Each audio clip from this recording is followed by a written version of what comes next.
এসে গেছি সুরূপার রন্ধনশালায়। সুরূপা আজকে তোমাদের জন্য কি নিয়ে এসেছে দেখো, হাঁসের ডিমের কারি। এই দেখো, কড়াতে আমি আজকে জল দিয়ে দিলাম, জল দিয়ে গ্যাসটাকে জোরে করে দিলাম, দিয়ে আমি কটা হাঁসের ডিম এতে সেদ্ধ বসাবো। হাঁসের ডিমের কারি নিশ্চয়ই সবাই অনেকেই ভালোবাসো, আবার অনেকে খাও না।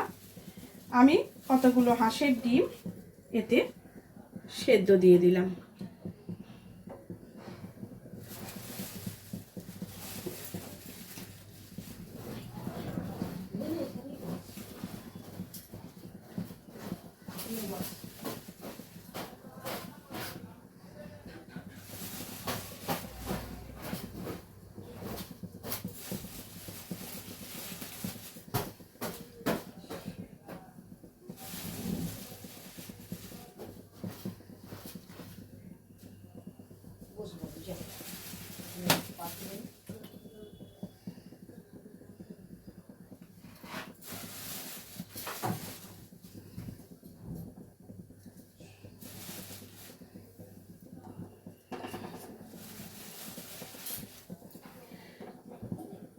দেখো 12টা ডিম আমি সেদ্ধ বসিয়ে দিয়েছি। এবার এটা ভালো করে সেদ্ধ হোক, আমি ওর ইনগ্রেডিয়েন্টসগুলো রেডি করতে থাকি।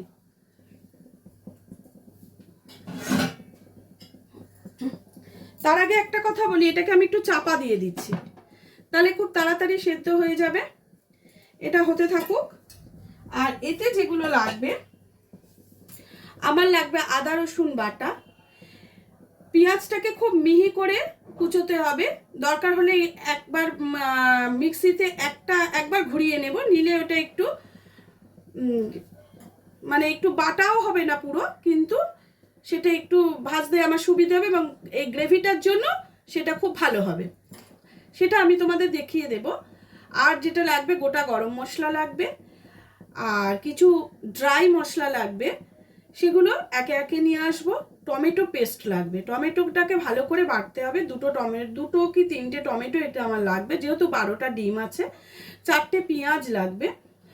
এবার আমরা রান্নার প্রসেসে আসবো। ডিমটা সেদ্ধ হওয়া অবধি আমরা ওয়েট করতে থাকবো। তাহলে ডিমটা সেদ্ধ হোক, তারপরে আমরা ঘুরে আসছি। দেখো বন্ধুরা, আমার ডিমটা সেদ্ধ হয়ে গেছে। আমি কিন্তু এবারে ডিমটা ছাড়িয়ে নিয়ে চলে এসেছি। দেখো, তোমাদের সামনে ডিমগুলো ছাড়িয়ে নিয়ে চলে এসেছি। এইবার ডিমগুলোকে আমি একটু তেলে নাড়াচাড়া করব। এবার কড়া বসিয়ে দিয়েছি, গ্যাস জ্বলছে, কড়াতে আমি তেলটা দিচ্ছি।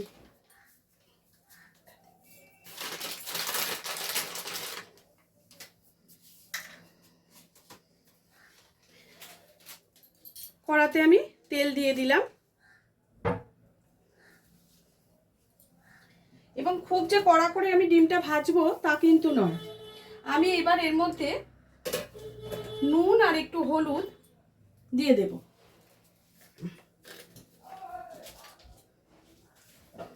পরিমাণ মতো নুন দিয়ে দিলাম, হলুদ দিয়ে দিলাম, আর একটা জিনিস দেবো, একটু কাশ্মীরি লঙ্কার গুঁড়ো দেব,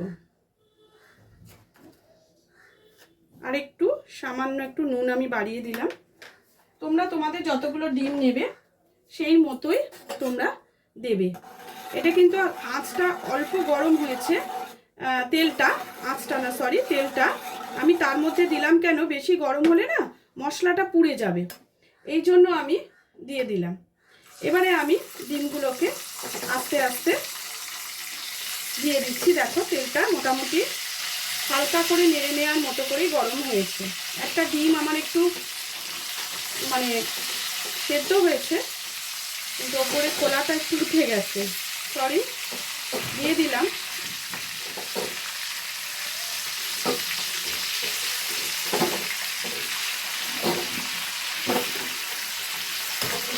দেখো, ডিমগুলোকে আমি এর সাথে একটু মাখামাখি করে নিচ্ছি।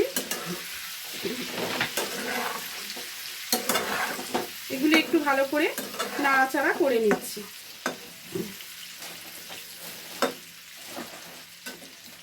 একটু আঁচটা বাড়িয়ে দিলাম, আমি গ্যাসটা একটু কমিয়ে রেখেছি, তার কারণ বেশি মশলাটা পুড়ে গেলে না ভালো লাগবে না।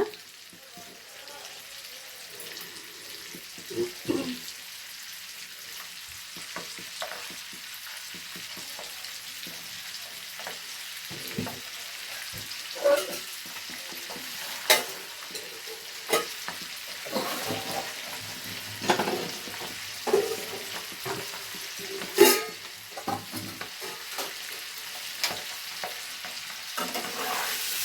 যদি কারোর মনে হয় যে ডিম কড়া ভাজলে তবে ভালো লাগবে, তোমরা কড়া ভেজে নিও, কিন্তু আমাদের না একটু হালকা ভাজা পছন্দ, মানে যে খাবে তার একটা পছন্দের ব্যাপার থাকে, তো আমাদের একটুখানি বাড়িতে সবাই একটু মানে ডিম খুব কড়া ভাজা ভালোবাসে না, এবং সেটা মাছের ক্ষেত্রেও তাই, জানো তো। মাছটা যে একদম খুব কড়া করে ভেজে রান্না করব সেটা কিন্তু কেউ পছন্দ করে না, হালকা হালকা ভাজা করব সেটাই সকলের পছন্দ। আমি একটা হাতা দিয়ে চামচের সাহায্যে আমি তুলে নিচ্ছি।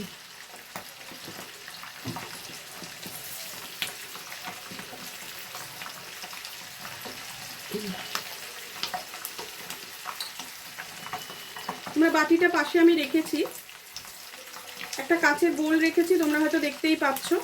আমি সেই বোলের মধ্যে আস্তে আস্তে ডিমগুলোকে তুলে নিচ্ছি। আঁচটা আবারও আমি কমিয়ে দিলাম, তার কারণ মশলাটা যাতে পুড়ে না যায়, কেন যে তেলটা আমি দিয়েছি আমি ওর মধ্যেই রান্নাটা শুরু করব।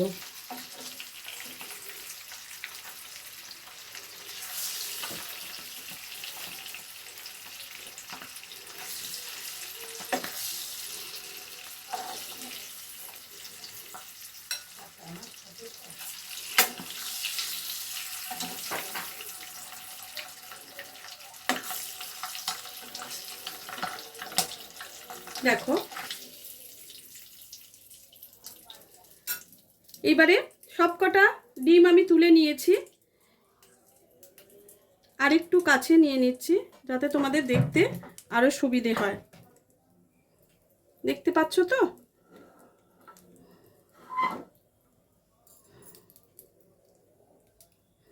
দেখো এবার আমি এর মধ্যে কিছুটা গোটা গরম মশলা দিয়ে দেব। এর মধ্যে কি কি আছে তোমাদের একটা একটা করে দেখিয়ে দিই।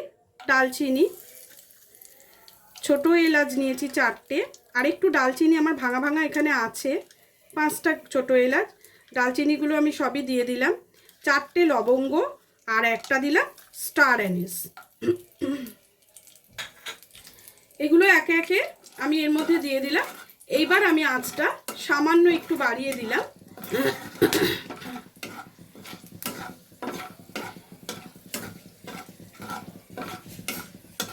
এতে ইচ্ছা করলে তোমরা একটু সাজিরা দিতে পারো, কিন্তু আমি এতে সাজিরাটা ছাড়াই করব। কিন্তু সাজিরা দিয়ে আমি অনেকবার করেছি, কিন্তু এবারে আমি সাজিরা ছাড়াই জিনিসটা করব, দেখি কেমন লাগে।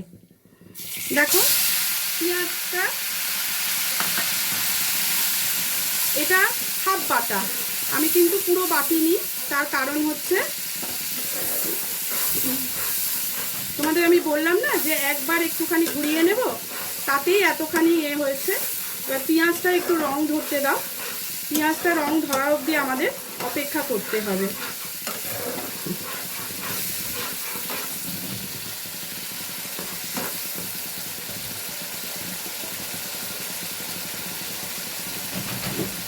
আঁচটা আমি বাড়িয়ে দিলাম, এখন আর বাড়িয়ে দিলে অসুবিধে নেই, তাই জন্য আমি আঁচটা বাড়িয়ে দিলাম।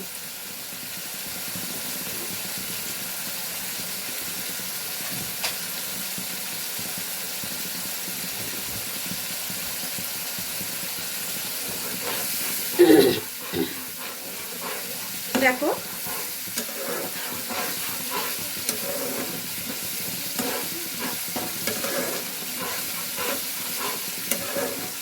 পেঁয়াজের কালারটা কিন্তু অনেকটাই চেঞ্জ হয়ে গেছে, তোমরা হয়তো দেখে বুঝতে পারছো কিনা আমি জানি না। দেখো ভালো করে দেখো, বুঝতে পারবে পেঁয়াজের, যদিও এর মধ্যে হলুদ লঙ্কা গুঁড়ো দেওয়া ছিল বলে তোমরা অনেকটা বুঝতে পারবে না। দেখো তেলটা ছাড়ছে, বুঝতে পারছো তো? এইরকম অবস্থায় এটাকে আসতে হবে। এইবারে আমার দেখো এখানে বাটিতে দেখো আদা রসুনের পেস্ট আছে, আদা রসুনের পেস্টটা কিন্তু আমি এতে দিয়ে দিলাম। 12টা ডিমের জন্য যতটা প্রয়োজন আমি কিন্তু ততটা দিয়েছি, তোমরা তোমাদের ডিমের পরিমাণ এর মতো যতটা ডিম দেবে সেই মতো তোমরা আদা রসুনের পেস্টটা এর সঙ্গে দিয়ে দেবে। এটাকেও এর সঙ্গে ভালো করে নেড়ে নিতে হবে, বেশ ভালো করে কষে নিতে হবে।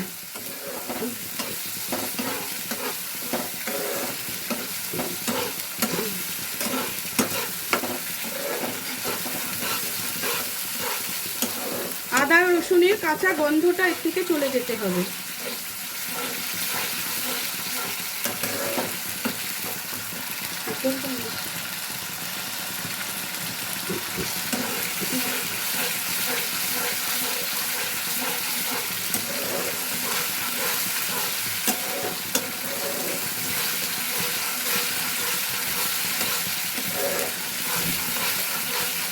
দেখো এটা থেকেও মোটামুটি তেল বেরিয়ে এসছে।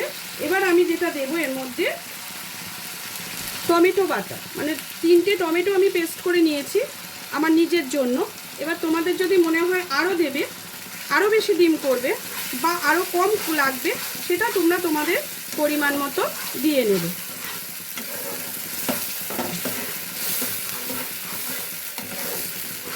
এই টমেটোর গন্ধটা যেন থাকে না, টমেটোর গন্ধটা কিন্তু যতক্ষণ না যাচ্ছে একটা সুন্দর স্মেল আসছে ততক্ষণ কিন্তু এটাকে কষতে হবে।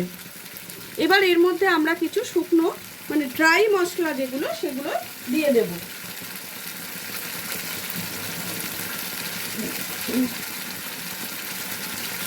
যেমন ধরো ফার্স্ট আমি যেটা দিয়ে দিচ্ছি নুন, আগে একটু নুন দেয়া ছিল তাই আমি বুঝে শুনে নুনটা তোমরা দেবে। আর দেব হলুদ, জিরের গুঁড়ো, ধনের গুঁড়ো, কাশ্মীরি লঙ্কার গুঁড়ো। তো তোমার প্রয়োজন মতো যতটা ইচ্ছা দিয়ে নেবে। এর সাথে অনেকে দেয় মৌরির গুঁড়ো, যেটা আমি দিই না, কেননা আমি মৌরির গুঁড়োর থেকে বেশি কাসৌরি মেথিটাকে প্রেফার করি। তাই জন্য আমি এতে খানিকটা কাসৌরি মেথি একেবারে দিয়ে দিলাম। আমি অল্প অল্প করে এতে একটু সামান্য ওই টমেটো পিউরিটা তৈরি করেছিলাম সেইটা পেস্টটার ওই গোলা জলটা রেখেছি, ওইটা আমি খানিকটা এতে দিয়ে দিলাম। এবার এটাকে ভালো করে কষতে হবে যতক্ষণ না এটা কষা শেষ হয়ে সৌন্দর্যের পর্যায়ে আসছে ঠিক মতো, ততক্ষণ আমাদের এটাকে একটু স্টিমটা আমি কমিয়ে দিলাম।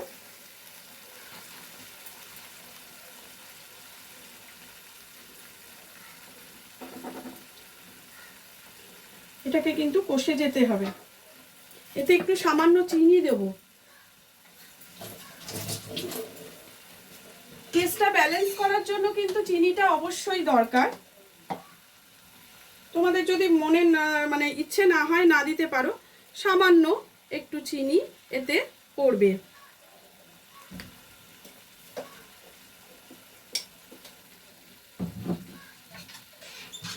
আর এতে একটু গরম মশলা যদি দিতে পারো খুবই ভালো হয়।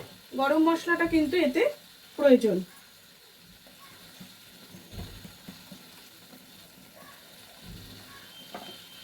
দেখো আমি এই পরিমাণ গরম মশলাটা এতে দিয়ে দিলাম। এবার ভালো করে এটাকেও মিশিয়ে দিচ্ছি।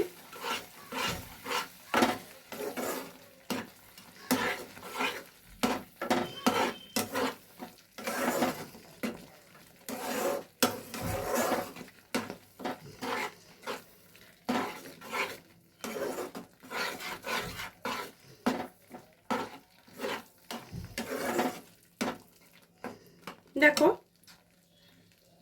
গ্রেভিটা কত সুন্দর লাগছে। নুনটা অবশ্যই নুনটা বুঝে দেবে, কেন যেহেতু ভাজার সময় আমি অনেকটা নুন দিয়েছি তাই জন্য আমি কিন্তু নুনটা কম করে দিয়েছি। তোমরাও সেইভাবে তোমাদের পরিমাণ অনুযায়ী নুনটা দেখে নিয়ে দেবে।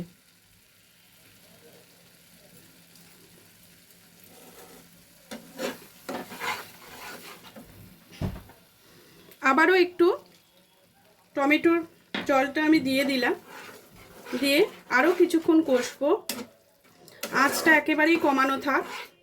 যত সুন্দর করে কষা হবে তত কিন্তু এটার টেস্ট আরও বাড়বে।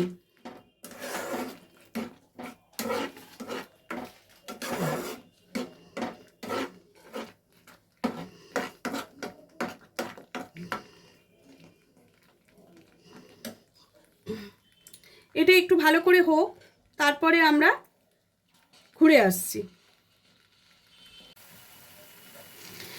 দেখো বন্ধুরা, তেল ছেড়ে দিয়েছে, থেকে একটা সুন্দর গন্ধও আসছে।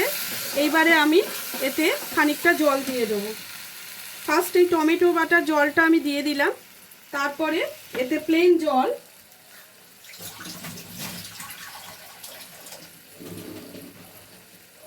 এক বাটি জল আমি এতে মিশিয়ে দিলাম।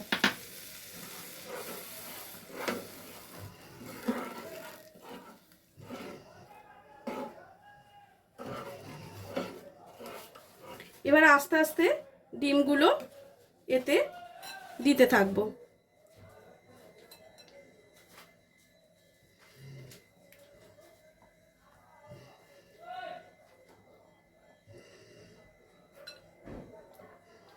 একে একে সব ডিমগুলো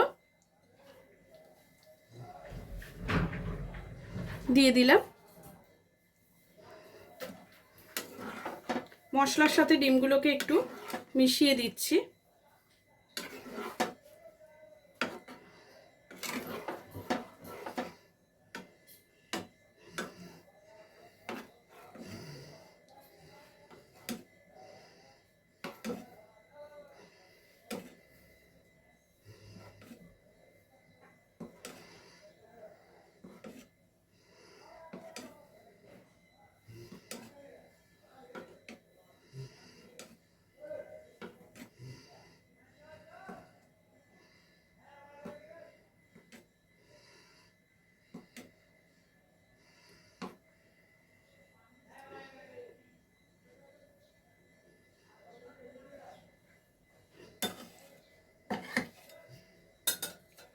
দেখো, এগুলোকে মিশিয়ে দিয়েছি।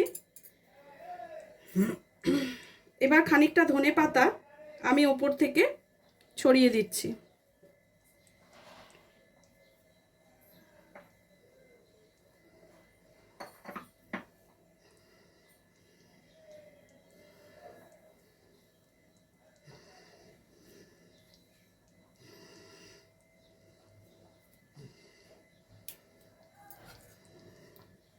দেখো কত সুন্দর দেখতে লাগছে ডিমের কারিটা। এবার আমি এটা আঁচটা একটু বাড়িয়ে দিলাম, এটা খানিকক্ষণ হতে থাক। শেষ পর্যায়ে চলে এসেছি আমরা ডিমের কারির। এবার কিছুক্ষণের মধ্যে এটা রেডি হয়ে যাবে, তারপরে সার্ভ করে তোমাদের দেখাবো কেমন হলো ডিমের কারিটা। কিছুক্ষণ অপেক্ষায় থাকো, এক্ষুনি এটা হয়ে যাবে। বন্ধুরা, হয়ে গেল আমার হাঁসের ডিমের কারি। তোমরাও এইভাবে করে দেখো, আশা করি ভালো লাগবে। হয়তো তোমরা এর থেকে ভালো পারো, তাও আমার মতো একদিন করে খেয়ে দেখো।